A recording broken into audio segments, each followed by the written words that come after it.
오랜만에 뵙는 분들도 많고 그래서 제가 이렇게 다시 건강한 모습으로 뵙게 돼서 대단히 반갑고요. 제가 오늘 준비한 이 자료를 토대로 해서 이제 여러 가지 이제 처음에 한 두 번 이제 그 두 분 발표 내용을 들어보니까 제가 좀 덧붙여서 말씀드려야 될 것도 있을 것 같고 그래서 그 이제 앞부분에 제 제목이 이제 북핵 위기 대응과 평화 통일인데 앞부분에 초점을 좀 맞춰가지고 제가 좀 여러분들께 드리고 싶은 얘기를 좀 드리도록 그렇게 하겠습니다. 그 한 2주 전에 제가 그 세계일보에 그 뭐 인터뷰하는 그 난이 있어가지고 한번 인터뷰를 좀 한 적이 있어요. 그 인터뷰 한 2주 전 수요일 날인가에 나왔는데 그 인터뷰의 제목이 그겁니다.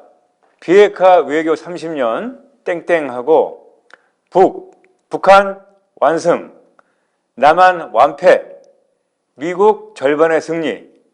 그게 이제 그 인터뷰의 미닫이었습니다. 저는 그 한 문장이 우리가 지금 비핵화 외교한 지 30년이 지났거든요. 이제 91년도에 시작을 했습니다. 이게 노태우 정부 때.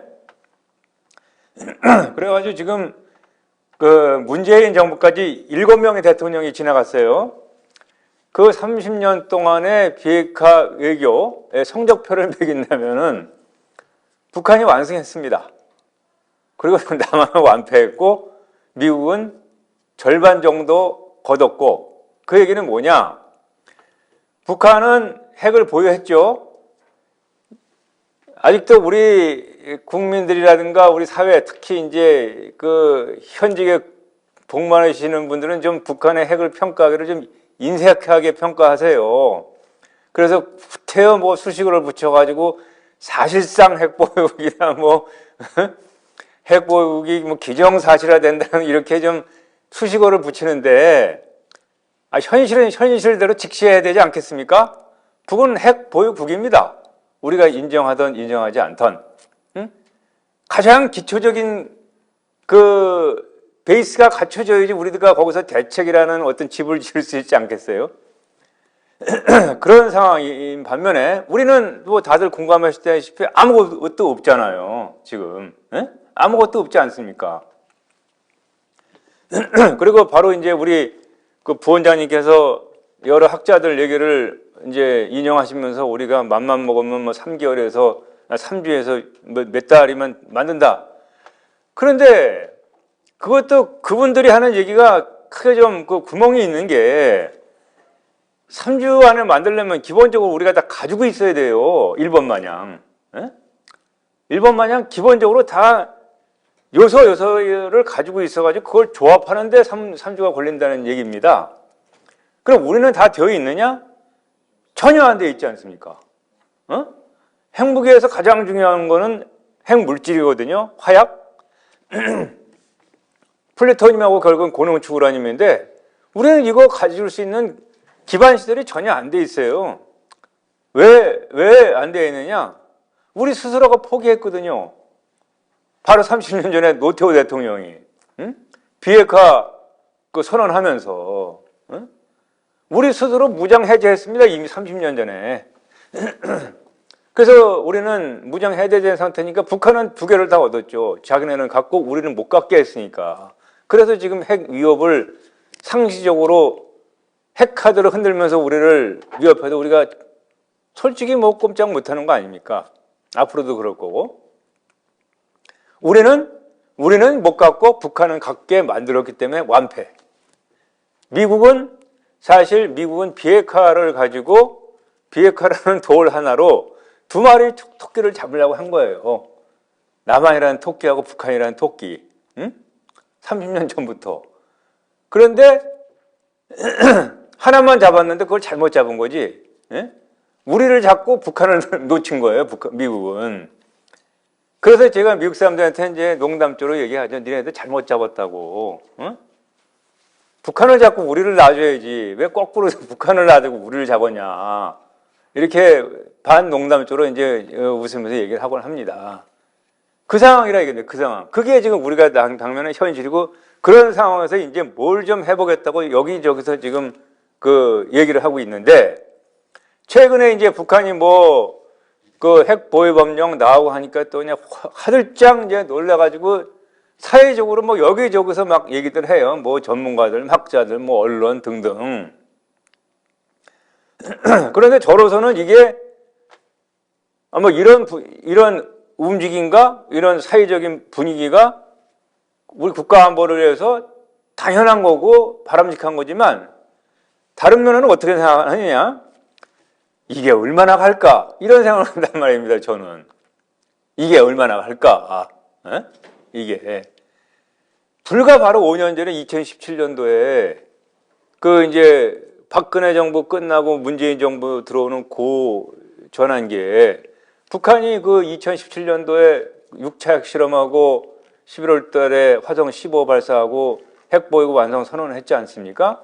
그때 우리 사회에 어떤 일이 있었냐면 제가 그때 이제 정부에 있다 나와가지고 바로 2004년부터 저는 전술핵 재배치를 얘기했지만 다시 그거를 얘기를 해가지고 이제 그 월간조선 뭐 조갑 제시하는데 이런 데서 막 퍼지면서 공론화가 됐어요. 그 여름 정도부터. 그래가지고 그 당시에 그때가 한나라당인지 무슨 그 국민의힘인지 그 이름은 모르겠는데 홍준표 씨가 대표로 있을 때 그때는 야당이죠. 이제 정부가 바뀌었으니까. 전술핵 재배치를 그 당의 당론으로 채택을 했어요. 그리고 전술핵 재배치 국민청원 인터넷 게시판까지 열었습니다. 네? 그때. 근데 지금 불과 2017년에서 18년으로 넘어가면서 평창 올림픽하고 김정은이 와가지고 4.17 판문점 선언을 가면서 그게 싹 그냥 쓰나미처럼 싹 쓰러져 갔어요. 지금 누구도 모르잖아요. 그게 그런 게 있는지도 모르는 분들 많아요. 인터넷 청원한 거 결과가 어떻게 됐는지 지금 국민의힘 사람들은 모릅니다. 응? 그렇게 우리나라가 이 관리가 안 됩니다. 지금. 응? 그냥 그 정상회담에는 그 쓰나미 한 방에 그냥 싹 다 그 열기가 쓸려 내려갔거든요. 근데 이제 다시 또 이런 열기가 나오는데 뭐 지금 차이가 있다면 지금은 이제 보수 쪽에서 여당을 하고 있으니까 좀 더 가겠죠. 하지만 제가 5년 전에 사례를 들었지만 여태까지 계속 그래 왔어요. 노태우 때부터 지금까지 30년을. 그 성적표입니다. 지금 북한 완성, 우리 완패. 응? 그리고 북한의 뭐 외교 협상력이 만만치 않다는 거는 이미 90년대 초반에 그 처음 미국과 북한이 처음 그 대화를 튼 것도 핵 문제로 튼 거 아닙니까? 응? 그렇게 미국이 북한 인정하지 않고 북한 외교관들 그 따돌리고 공식 비공식 무대에서 미국 외교관은 북한 외교관과 직접적인 접촉을 못하게끔 언금하던 그 시절에 핵 문제 때문에 물꼬가 터진 거거든요. 김영순이가 그 뉴욕 가가지고서 국무차관 만나면서 그때 이미 미국이 북한하고 처음 협상을 해보면서 그때 돌던 얘기들이 있잖아요. 북한의 그 협상 인력이 만만치가 않다. 심지어는 일부에서는 한국보다 낫다. 뭐 이런 얘기까지 돌았었단 말입니다. 그 결과다 지금 우리가 지금 당면한 게 지금 우리나라는 한반도가 말입니다. 핵시대입니다. 핵시대. 우리가 53년도에 6.25 전쟁 끝나고 그 휴전협정 체결 이후에 지난 70년 동안을 재래식 시대를 살았어요. 남한이나 북한이나 전부 다 무력은 재래식 무력이었다고요. 그 사이에 주한미군이 전술핵을 좀 가지고 있었지만 그거는 최악의 수단을 사용하는 것으로 그냥 보험 정도로 가지고 있었던 거지 남북한 간에 전쟁 나면은 재래식 전쟁이 나는 거였고 또 주한미군 핵이 있었어도 우리는 전혀 차단되어 있었기 때문에 있는지도 몰랐잖아요. 그 안에 있는지도 우리는 보초만 섰지.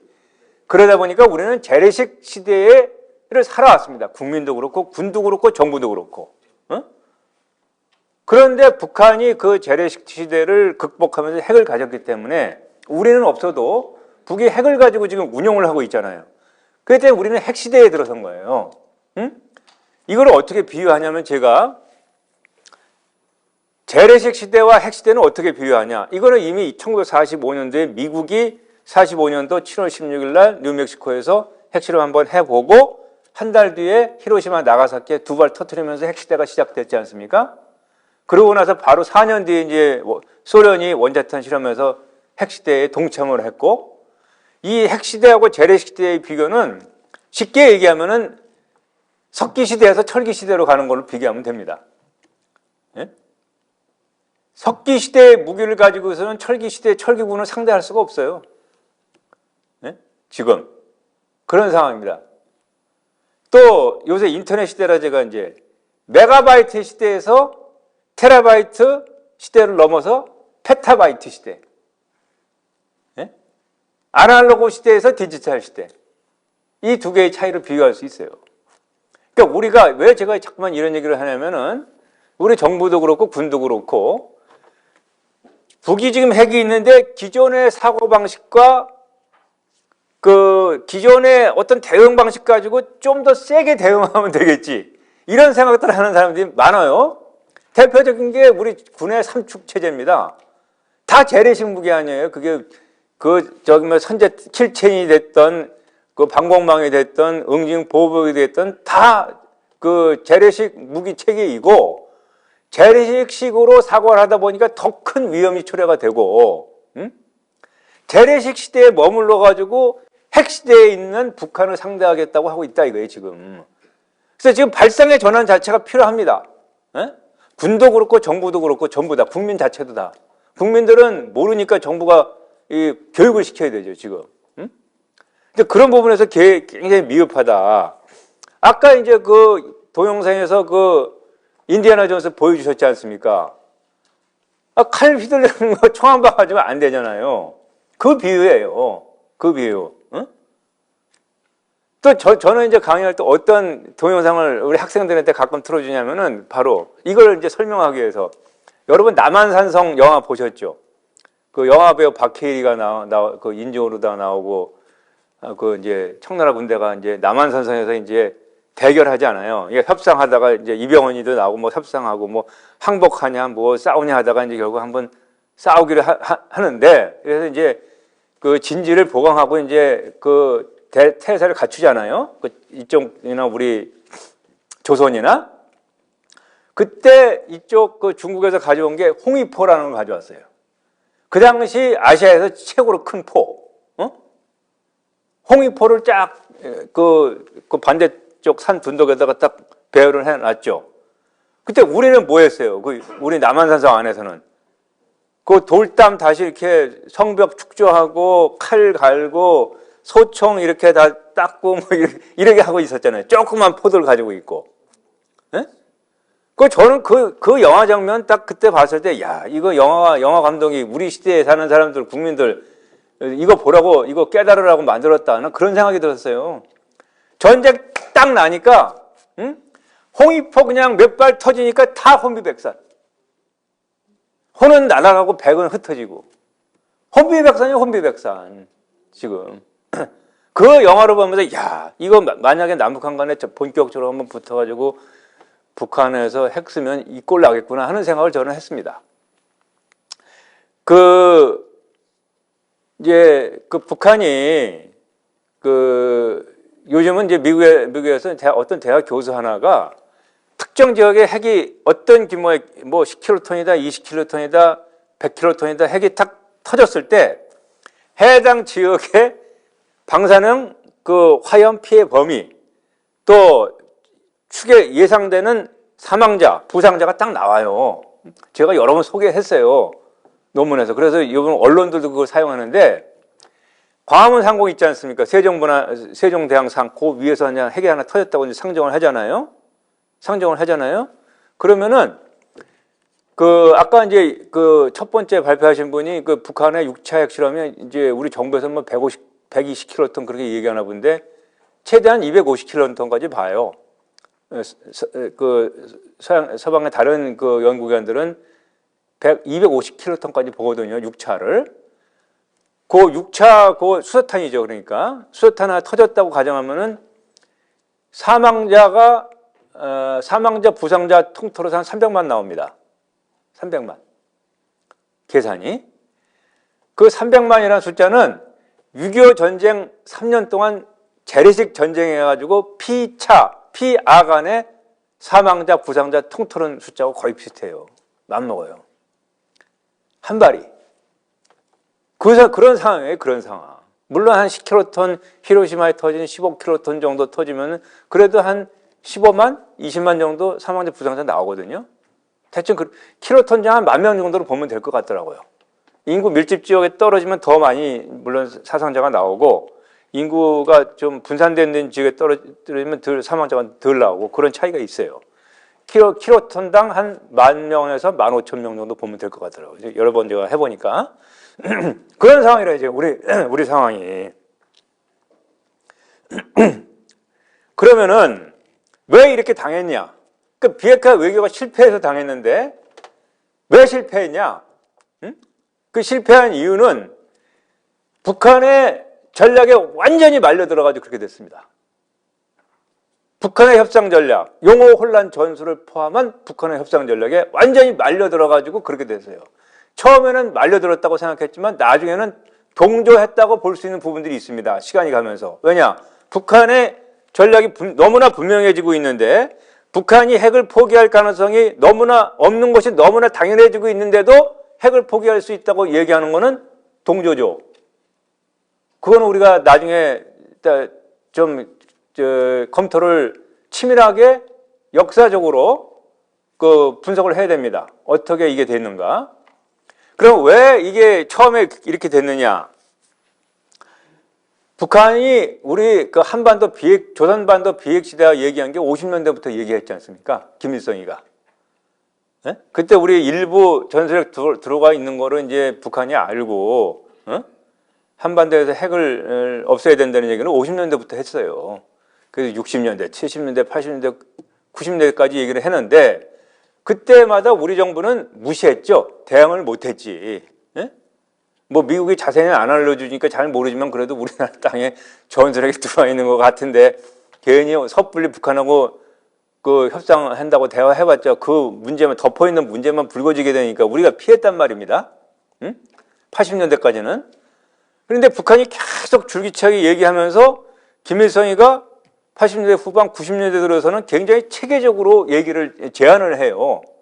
그러니까 이제 냉전 끝나고 탈냉전 시대로 넘어가는 거를 김일성도 보고 아니까 그때 이미 유럽에서는 굉장히 그 여러 가지 대화가 많이 이루어지고 야 이거 가만히 있다가 안 되겠다 해서 먼저 대화에 선제적인 대화제를 많이 하지 않습니까? 김일성이 80년대 후반 90년대 초까지 그 중에 나오는 게 조선반도의 비핵지대 안이라는 걸 들고 나오죠. 92년도인가? 90년도에.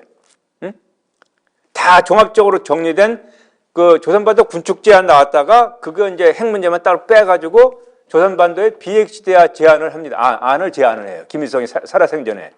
그게 김일성의 마지막 대남 제안이에요. 그게 김일성의 유언이에요, 여러분. 김정일이, 김정은이가 얘기하는 선대 유언이라는 게 조선반도 비핵지대 안입니다. 그 내용에 7대 항목이 있어요. 마지막 제안에 보면은 여러 가지가 있는데 예를 들어서 핵무기 탑재가 가능한 항공기와 함선의 한반도 영해 영공 통과 방문 금지 이런 내용이 있어요. 핵무기가 동원되는 군사훈련 금지, 핵무기 제공을 약속하는 그 조약 체결 금지 이런 거. 핵무기가 관련되는 조약 체결 금지는 뭐예요? 한미 상호방위 조약 폐기하라는 얘기죠. 네? 핵무기가 동원되는 군사훈련 금지는 한미 군사훈련 하지 말라는 얘기죠. 네? 핵 탑재가 가능한 항공기 함선의 한반도 영해 영공 방문 통과 금지. 이건 뭡니까? 이게 30년 지나서 현대 용어로 다 바뀐 게 바로 전략자산 전개 금지입니다. 지금 우리가 얘기하고 있는 전략자산 전개 금지, 김일성이 얘기한 그 얘기입니다, 지금. 30년 지나서 말만 좀 바뀌었을 뿐이에요. 응? 이 얘기를 해 오는데 우리는 못 봤잖아요. 딱 보니까 주한미군 이거 완전히 이제 주한미군 겨냥해가지고 이제 주한미군 제거하고 한미동맹 없애려고 하는 제안이니까 그 당시에 노태우 대통령도 못 받았지 않습니까? 그래서 그 대응 카운터로 나온 게 노태우 대통령이 한반도의 비핵화와 평화 정책에 관한 선언이라는 걸 91년도에 합니다. 91년도 그때가 9월 달인가 그럴 것 같아요. 그때 남과 북이 핵무기 안 갖는다. 비핵 5원칙이 나와요. 5개 원칙. 그리고 추가로 재처리 시설, 농축 시설도 안 갖는다. 왜? 재처리 시설은 플루토늄 만들고 농축 시설은 고농축 우라늄 만들 수 있는 시설이니까, 핵무기 화약 만드는 시설이니까 안 만들겠다고 자발적으로 포기를 해요. 거기서 포기한 겁니다. 우리가, 노태우 대통령이. 그래서 그 핵무기의 제조의 관건은 핵물질이거든요. 플루토늄하고 그 고농축 우라늄.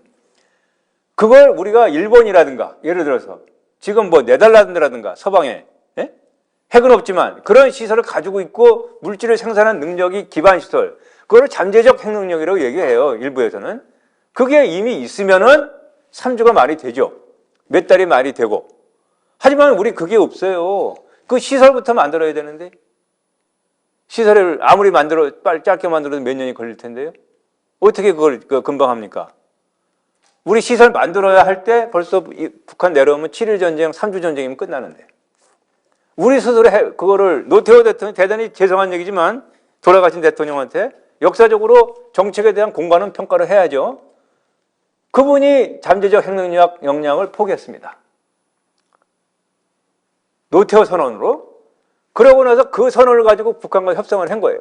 그 선언을 가지고 북한과 협상을 했어요. 이게 우리가 왜 제가 이 30년 전 얘기를 이렇게 자세하게 말씀드렸냐면은, 지금 우리 실패의 뿌리가 거기에 있기 때문에 그 상황을 제대로 이해하지만 지금 왜 우리가 여기에 있는지, 그리고 또 앞으로 어떻게 대처해야 하는지가 방향이 나와요. 지금. 그때 핵 문제를 위해서 협상을 다시 했습니다. 그 당시에 남북 간에는 뭐가 있었느냐? 다들 아시다시피 그 고위급 회담이 열렸잖아요. 90년 9월부터. 활발하게 고위급 회담이 열렸지 않습니까? 그래가지고 91년도 12월 달에 서울에서, 1차가 서울이었고, 그때 평양, 서울, 평양 5차 서울 12월 달에, 그때도 인터컨티넨탈 호텔이죠. 강남에. 그 강남에 인터컨티넨탈 호텔 오픈하고 첫 기념행사가 그 1차 고위급 회담이었어요. 90년도 9월 달에. 91년 12월 달 5차 때 남북 기본 합의서가 만들어지잖아요. 그때 우리 거의 다 통일된다고 생각했지 않습니까? 합의서 잘 만들었죠. 그 남북 기본 합의서는 잘 만든 합의입니다. 워낙 군사정권 때지만 워낙 잘 만들어진 합의이기 때문에 김대중 대통령, 노무현 대통령도 북한한테 그 합의 이행하자고 얘기를 했었죠. 근데 북한이 안 받죠. 왜냐? 자기네들이 분리할 때 어거지로다 어쩔 수 없어서 그냥 합의해준 합의니까 안 받지. 그 기본합의서 합의할 때 국제사회에서 문제 제기가 된 게 뭐냐면은, 야, 니네들 핵 문제는 어떻게 할래? 이 문제가 나온 겁니다. 응? 그러면은 핵 문제는 왜, 언제 나왔느냐? 물론 우리 뭐 군인이나 정보기관에서 북한이 영변에 심상치 않다는 거는 미국과 어느 정도 협조해 대충 그림은 가지고 있었을 텐데, 우리 국민들은 몰랐잖아요. 전 세계도 몰랐고, 한국과 미국 위에는 몰랐죠. 북한하고 핵심 정보당국위원회는 몰랐단 말이에요. 이게 언제 공론화가 되느냐? 91년도 4월달, 5월달에 공론화가 돼요. 어떻게 공론화가 되느냐? 이게 참 의미가 있습니다. 미국의 Arms Control Today라는 월간지가 있어요. 학술지입니다. 학술지. 그 학술지 5호로에 레너드 스펙터라는 미국의 핵비약선 전문가가 있어요. 지금도 활동합니다. 그리고 제클린 스미스라는 그 여자 뭐 학생인가 하고 대학원생 되는 것 같아. 이 둘이 논문을 발표했는데, 월간지에. 그 논문 제목이 뭐냐? 노스 코리아 땡땡 더 넥스트 누클리어 나이트메어. 다음번 북한 다음번 핵 악몽이라는 제목의 짧은 소위 학술 논문이 나오는데, 한반도 지도까지 하고 영변적의 별표까지 해가지고 딱 나왔어요. 이렇게 해가지고 이제 우리 국민도 알게 되고 전 세계가 이거 북한 핵 문제가 심각하구나 이렇게 그 공론화가 된 거예요. 그런 국제적인 여론을 바람이 불어가지고 우리 정부에 압력이 들어왔다고. 야, 니네들 남북 기본합의서 체결하고 통일하는 건 좋은데 핵 문제는 어떻게 할 거야? 이게 된 거예요. 그래서 서둘러서 이제 노태우 정부에서 비핵화 선언을 하고 이거 가지고 북한의 조선반도 비핵지대 안 하고 서로 만나가지고 그해 12월 31일 날 판문점에서 한 일주일 회의했어요. 우리 측 대표가 임동원 씨였습니다. 그때 이동목 씨도 들어갔고 이북 대표가 최우진. 네? 한 일주일 합의해가지고 뚝딱뚝딱 해서 나온 게 비핵화 한반도의 비핵화에 관한 공동선언입니다. 그 공동선언은 비핵 8원칙 그리고 제철시설 농축시설 안 가져. 이게 골격이에요. 우리 노태우 대통령이 한 3개월 전에 얘기한 그 비핵화와 평화정책에 관한 선언을 그대로 북한이 다 받았어요. 그때 북한의 실무자가 김영철이 대좌. 김영철 대좌. 김영철이가 그거 우리 협상팀한테 야, 이건 니네들 거 다 받은 거야. 니네들 거야, 이거. 그렇게 불만을 토로했다는 얘기까지 나와 있어요. 그럼 왜 북한은 받았냐? 그때 북한이 어려웠으니까. 소련 공산주의 체제 다 무너지고, 루마니아 차우세스크 김일성 친구는 총살까지 당하는 그 꼴을 보면서 야, 이거 우리 이러다가 다 망하겠다 해가지고 우리 손 내밀어가지고 대학 국면 연 겁니다, 그때. 그래가지고 기본합의서 체결되면서 야, 기본합의서까지 체결했는데 핵 문제 그냥 일단 줘. 그래가지고 비핵화 공동선언 체결된 거예요. 우리는 그때 우리가 승리했다고 생각했죠. 아, 이제 핵 문제 다 해결됐다고 박수 쳤죠. 샴페인 터뜨렸죠. 그 후로 북한하고 합의할 때마다 샴페인 터뜨렸어요. 끝났다고 이제. 이제 하나도 끝난 게 아니지. 그걸 몇 차례 반복하면서 지금 오늘날에 온 거예요. 그러면은 비핵화 선언을 했는데 그 이듬해부터 92년부터 이제 핵통제 공동위원회를 열어가지고서 이제 구체적으로 이행 방안을 논의한다 이렇게 합의가 돼 있어요. 그래서 핵통제 공동위원회가 열렸는데 그때 여기 이제 북한의 협상 전술인 거야. 이행 합의서 전설. 북한이 딱 핵통제 공동위원회를 하는데 우리가 비핵화 공동선언을 이행하려면은 이 선언을 이행하기 위해서 요 이행 합의서를 먼저 이행해야 돼. 그러면서 이행 합의서를 들고 나왔어요. 그 이행 합의서의 내용을 뜯어보면 뭐냐? 김일성의 조선반도 비핵지대와 그대로. 말만 조금씩 바뀐 거. 그러니까 비핵화 공동선언이 있는데 여기다 이행 합의서를 덮어 씌워가지고 이게 비핵화다고 얘기한 게 그때부터예요. 그러니까 북한의 비핵화는 조선반도의 비핵지대를 약간 조정한 자기네들 이행 합의서. 그러니까 그때부터 북한은 비핵화 하면서 김일성의 비핵지대를 얘기하고 있는 거예요. 우리는 그대로 노태우의 비핵화 선언을 얘기하고 있고. 그래서 북한의 비핵화와 한국의 비핵화가 다른 겁니다. 말은 같아도. 북한의 기만 전략 사기극, 제가 사기극이라고 그러죠. 용어 좋게 얘기하면 용어 혼란 전술. 거기에 다 넘어간 거예요. 지금 역대 정부가. 요즘 우리가 정권이 바뀌어가지고 뭐 이제 문재인 정부를 많이 이제 이렇게 때리는 분위기인 것 같지만 핵 문제를 보면은요, 여러분 시작은 노태우부터 시작이 됐고 노태우 정부 때부터 미스가 있었던 겁니다. 문재인 정부까지 다 실패했습니다. 그러니까 이렇게 된 거죠. 네?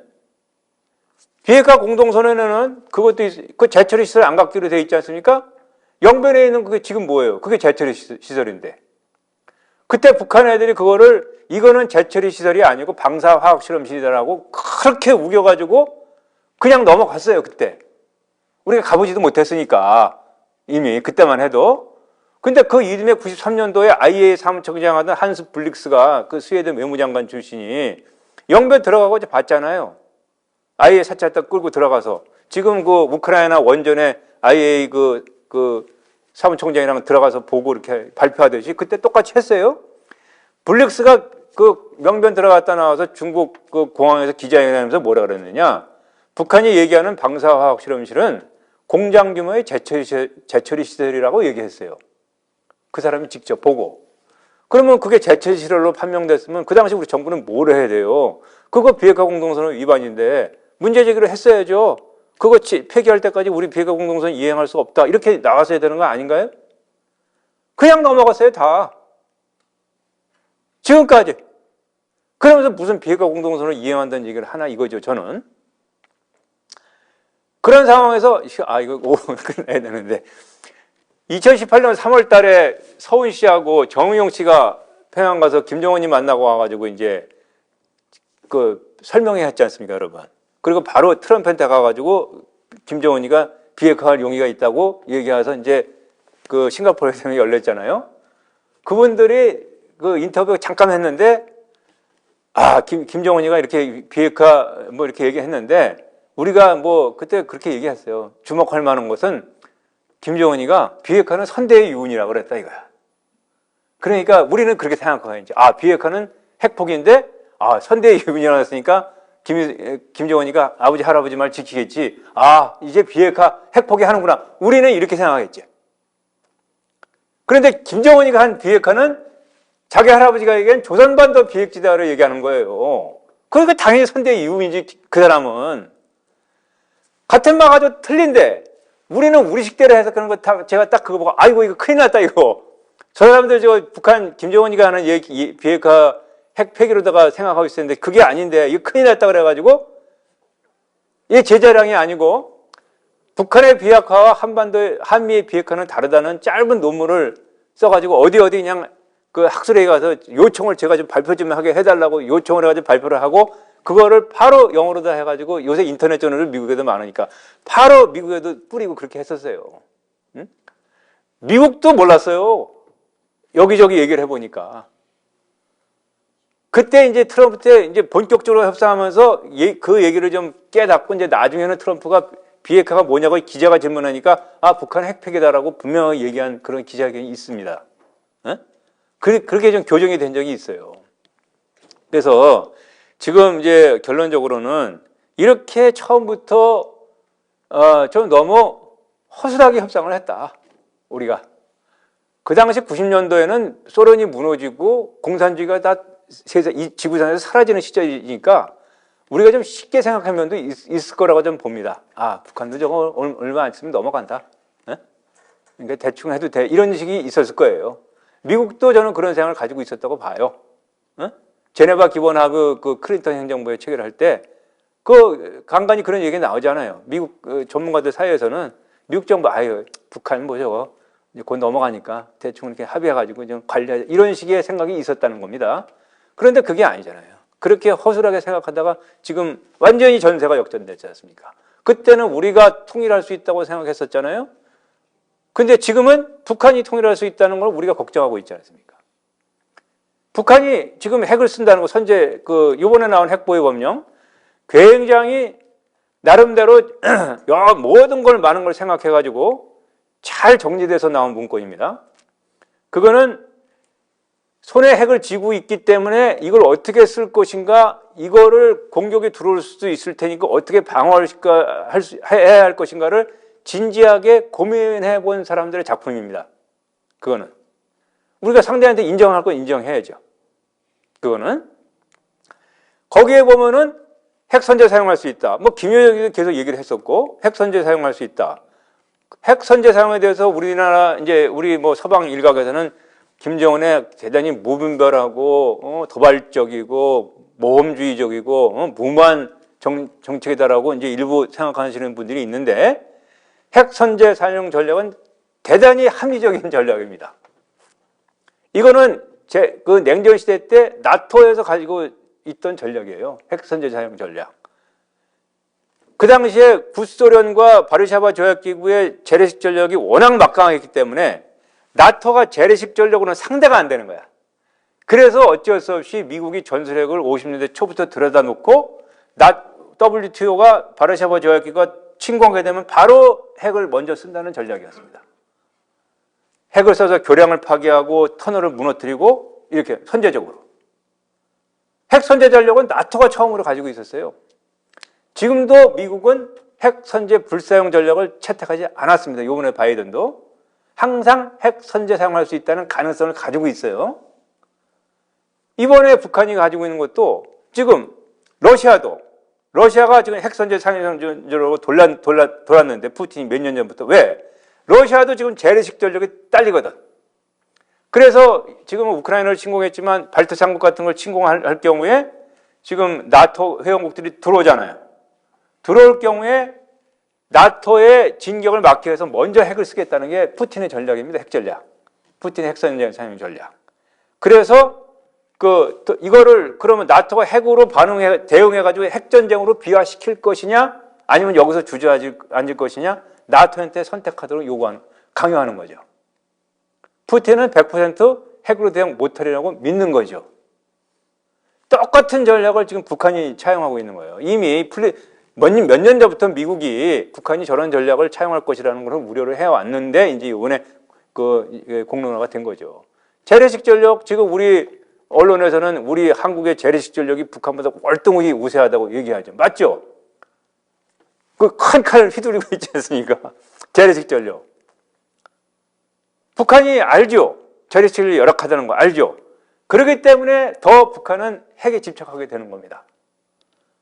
북한의 재래식 전력이 약하다는 게 이제는 우리한테 더 이상 좋은 메시지가 아니에요. 왜냐?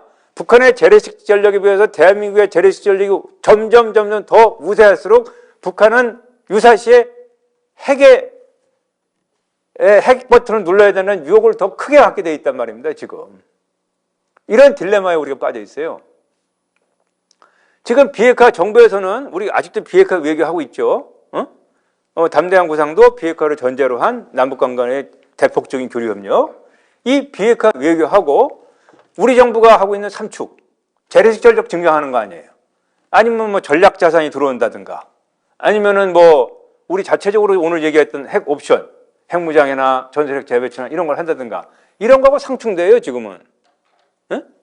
왜 상충되느냐? 우리의 군사력을 지금 우리가 이렇게 뭐 삼축을 하다든가 전략 자산 들어온다, 이거는 뭐예요? 북한의 핵이 실존의 위협이라는 걸 이제 인식했기 때문에 그 대응 태세를 군사적으로 갖추겠다는 거 아니야. 그죠? 그러면 우리가 대응 태세를 갖추기 위해서 우리의 군사력을 증강하면 할수록 상대방인 북한은 뭐 어떻게 보겠습니까? 더 핵에 집착을 하게 되는 거죠. 더 핵을 포기할 수가 없지.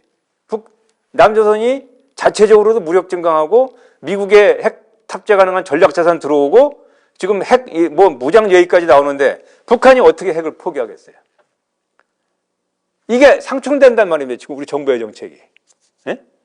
제가 우리 억지력 증강을 해서는 안 된다는 얘기하는 게 아니고, 억지력 증강이 시대의 대세에 맞고 그렇게 해야 되는데, 그 억지력 증강이라는 정부의 한 정책은 협상을 통해서 혹은 뭐 제재를 통해서 북한의 핵을 포기시키고 단련시키겠다는 비핵화 외교하고는 안 맞는다 이거예요 지금. 응? 그러니까 두 개의 상충된 정책이 한 정부에서 이게 지금 진행되고 있으니까 이게 빨리 이게 모순이라는 걸 인식하고 극복을 해야지 지금 북한 핵에 대응한 억지력 증강이라는 이 본연의 정책이 좀 더 힘을 받을 수 있다. 그런 말씀을 드리고요. 마지막으로 북한의 핵은 폐기의 대상이 이제 더 이상 아닙니다. 우리가 저걸 마음 같아서는 싹 없애버리고 싶지만 그건 우리의 희망사항일 뿐이고, 폐기는 할 수가 없고요. 머리에 이고 살아야 됩니다. 통일될 때까지. 그래서 북한의 핵은 관리의 대상이다. 핵을 가진 북한을 어떻게 우리가 관리해 나가면서 저거를 변화를 일으켜서 우리가 원하는 방향으로 끌어내서 결국은 우리 주도의 통일을 이루어내는가가 새로운 과제입니다. 핵이 없던 시절의 대북정책, 통일정책, 대북전략과 핵을 가진 북한을 상대하는, 특히 우리는 없어요. 대단한 전략적 불균형 상태에 있습니다. 열세에 있는 겁니다. 우리가 지금 어떻게 보면 벼랑 끝에 몰려 있습니다. 툭 치면 떨어질 수 있어요. 미국이 도와준다? 핵으로 쓴다? 자신할 수 없습니다. 지금 러시아가 푸틴이 우크라이나에 핵을 쓸 경우에 미국이 과연 우크라이나를 위해서 핵을 사용할 수 있겠느냐 하는 질문이 있죠. 제가 본 바로는 100이면 100명 다 못 쓴다고 얘기합니다. 우리나라 전문가들 말고 해외. 네? 못 쓴다. 미국이 끝까지 최대한 할 수 있는 거는 우크라이나 근방에 직결되어 있는 소련군을 미국의 재래식 전력으로 공격해 주는 정도일 것이다 라는 게 대체적인 시각이에요. 첨예하게 국가 이익이 대립할 수가 있어요. 아무리 동맹이라고 하더라도 그 지점에 가면은. 그렇기 때문에 이런 상황에서 우리가 어떻게 이 대북 정책, 대북 전략을 수립할 것인가? 다시 말해서 재래식 시대의 이제 석기 시대의 대북 전략과 철기 시대의 대북 전략 자체가 바뀌어야 된다 이겁니다, 여러분. 제가 뭐 군사적 대비태세 해가지고 군의 변화를 얘기했고 군만이 아니고 외교도 많이 문제가 있으니까 외교도 바꿔야 된다고 얘기하지만 정부 전체가 다 바뀌어야 됩니다. 정부 포함해가지고 우리가 모두 다 우리가 여태까지 경험해보지 못했던 새로운 시대의 장면에 있다는 거를 한여름 날씨 덥고 산들바람 부던 봄, 여름, 가을이 아니고 지금 엄동설환이라는 거를 인식해야지 감기에 안 걸리거든요. 외투를 또 제대로 입고 대비태세를 갖출 수 있고 지금 계절이 바뀌었다, 시대가 바뀌었다 하는 거를 대한민국 전체가 위에서부터 아래까지 일반 국민들까지 다 그러니까 이런 강연을 통해서 일반 국민들한테 이런 여론이 전파돼야 되는 거죠. 세상이 다 바뀌었다. 여러분 이제 한겨울이고 이제 내일부터 추워진다니까 겨울옷 껴입어야 되듯이 이제 다시 생각해야 된다. 처음부터. 그런 그야말로 그것이 우리 위기의식을 제대로 인식하고 그렇게 우리가 지금 어디에 있는가? 상대인 북한을 잘 알고 지피 우리가 어디에 있는가? 우리 처지가 어떤가? 직위 이걸 해야지 승리할 수가 있는 거죠. 가장 전략 전술의 기본 아닙니까? 그런 하나의 지피지기의 좀 이런 세미나가 좋은 계기가 되기를 희망하면서 제 발표 마치도록 하겠습니다. 경청해 주셔서 감사합니다.